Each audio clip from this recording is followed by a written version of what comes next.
Le César du meilleur acteur. Et puis on essaiera un jour de faire une grande cantine gratos. Yes, we can. Serge Gainsbourg, bonjour.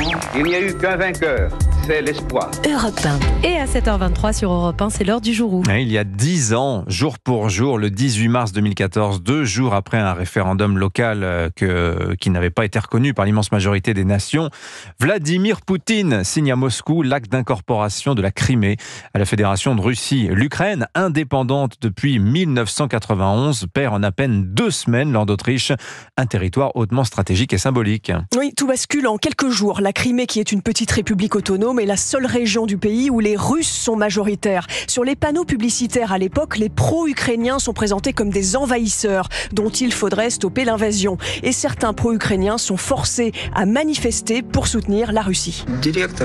Mon directeur est venu me voir. C'était comme s'il me forçait la main.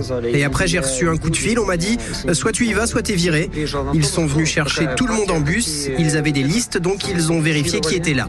Le 11 mars 2014, donc, le Parlement de Crimée adopte une déclaration d'indépendance à l'égard de l'Ukraine. Et écoutez ce proche de Vladimir Poutine, Alexei Pouchkov, qui est ce jour-là l'invité de Jean-Pierre Elkabbach sur Europe 1. Il qualifie le gouvernement ukrainien de néo-nazi, terme utilisé aussi depuis 2 ans par Vladimir Poutine dans la guerre en Ukraine. Il y a des formations paramilitaires qui patrouillent les rues de Kiev avec des signes de SS sur les manches. Il y a les gens qui appartiennent à des tendances extrêmement nationalistes, même pro-nazis. Les gens de Crimée ont peur, dit-il, et si l'armée russe est présente, c'est pour les aider. Mais beaucoup d'habitants fuient alors vers la capitale de l'Ukraine, Kiev. C'est le dernier billet pour Kiev. Il n'y a plus rien. Beaucoup de gens veulent partir. Ça nous fait peur ce qui se passe. C'est terrifiant. On ne sait pas comment ça va tourner après le référendum. Les gens essaient par tous les moyens de s'échapper. Dans un référendum contesté, organisé quelques jours plus tard, 96% des votants se disent favorables à cette annexion que Vladimir Poutine présente comme un rattachement naturel à la mère patrie.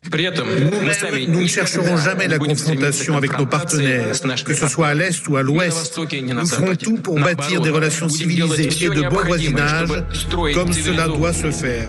Les Occidentaux annoncent immédiatement des sanctions. La Crimée est officiellement rattachée à la Russie le 18 mars 2014. Tout s'est finalement joué en moins de 3 semaines. Merci Laure d'Autriche. Réalisation Sébastien Guidis. Il est l'heure de jouer.